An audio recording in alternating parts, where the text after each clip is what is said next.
Halo Sobat Internet, selamat datang kembali di Rice Corner, program podcast riset, survei, dan edukasi. Special edition di i2Axis 2025. Bersama saya Nadia dari tim survei ABJI, dan kali ini kita akan bahas topik yang sangat relevan dengan industri ISP di Indonesia. Hari ini kita beruntung banget nih, udah kedatangan tamu spesial dari Kementerian Perindustrian. Selamat datang Bapak Marky, terima kasih sudah hadir pada podcast kami hari ini. Nah Bapak, kita tahu bahwa industri dan teknologi digital itu udah nggak bisa dipisahkan juga ya Pak saat ini. Jadi kayak udah beriringan banget, udah saling terhubung, terkoneksi juga. Nah kira-kira dari Bapak sendiri, kira-kira untuk industri ISP di Indonesia ke depannya, apa harapan Bapak untuk industri ISP ke depannya dari sudut pandang Kemenperin Bapak? Baik, terima kasih ya Mbak Nadia atas kesempatannya diundang. Mudah-mudahan saya bisa berikan gambaran sedikit ya. Kita tahu Indonesia ini adalah archipelago ya, negara dengan pulau terbanyak mungkin di dunia, 13.000. Dan kita juga memiliki 3 time zones ya. Jadi wilayah waktunya saja sudah punya 3 waktu. 3 wilayah waktu ya Bapak. Nah, tentu adalah suatu tantangan bagaimana kita menjaga konektivitas. Yang kedua adalah memang sebaran dari pelaku usaha, pelaku industri memang didominasi oleh industri kecil, UMKM ya. Nah, untuk itu sebetulnya ini adalah peluang juga bagi seluruh provider ya, khususnya ISP, UMKM, bagaimana mengambil peran untuk bisa tadi interkoneksi dari Sabang sampai Merauke ya, provinsinya sekarang sudah banyak gitu. Itu supaya menjaga bagaimana supaya koneksi dan komunikasi, apalagi sekarang di era digital, kemudian juga belanja online ya sudah menjadi bagian dari hidup kita, dan juga perangkat elektronika ya, telematika ini sudah mungkin setiap kita sekarang sudah mempunyai lebih dari 1 device ya. Betul Bapak, banyak gitu banget ya orang-orang yang udah device-nya lebih dari 1. Nah saya kira ini adalah tantangan bagi semua ya, terutama untuk ISP tadi menjaga konektivitas tadi.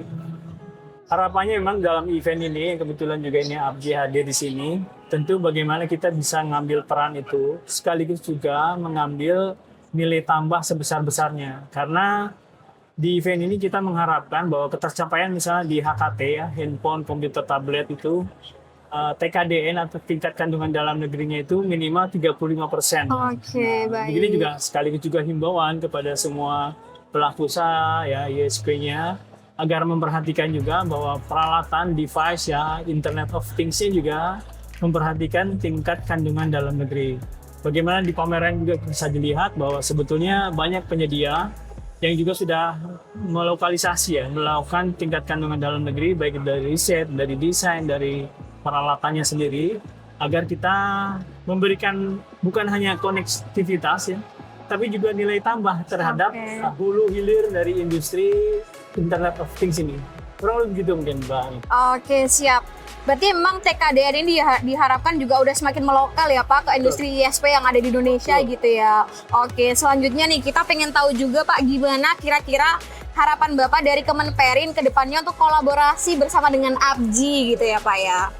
Ya tentu banyak peluang karena memang salah satu syarat dari keterhubungan device ya, itu tentu adalah Internet Service Provider ya. Betul. Tanpa itu semua seolah-olah ini tidak akan memberikan manfaat. Nah jadi kita perlu memetakan terkait dengan pohon industrinya atau memang roadmap-nya. Nanti kita bisa bahas dalam sesi khusus mungkin ya. Oke, baik. Bagaimana kita bisa menginternalisasi atau menambahkan ya program-program yang kira-kira bisa dikolaborasikan, dalam arti tadi keterjangkauan ya, daerah kita banyak, dan juga penggunaan tadi alat-alat Internet of Things yang memang sudah memiliki TKDN, tingkat kandungan dalam negeri yang cukup tinggi. Saya kira itu intinya. Oke, baik.